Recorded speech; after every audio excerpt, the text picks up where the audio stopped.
ഓം ശ്രീ സായിരാം. എന്തുകൊണ്ടാണ് നാം ആഗ്രഹിക്കുന്ന വലിയ കാര്യങ്ങൾ നമുക്ക് നേടാൻ സാധിക്കാത്തത്? അമ്മ ഉടനടി അതിന് ഉത്തരം പറഞ്ഞു.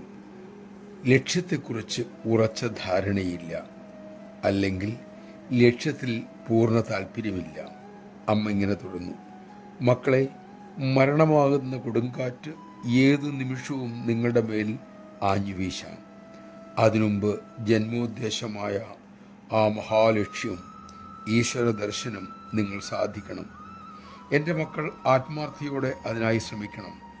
ഉത്സാഹം, ക്ഷമ, ശുഭാപ്തി വിശ്വാസം, ഇത് മൂന്നും ഉണ്ടെങ്കിലേ ജീവിത വിജയം നേടാനാവൂ.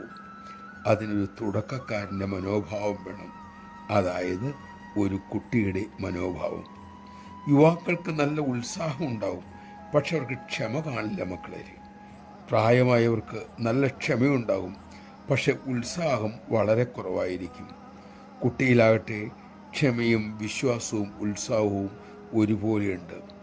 എത്ര തവണ വീണാലും കുഞ്ഞെഴുന്നേറ്റ് നടക്കാൻ ശ്രമിക്കുന്നത് ഈ മൂന്നും ഉള്ളതുകൊണ്ടാണ്.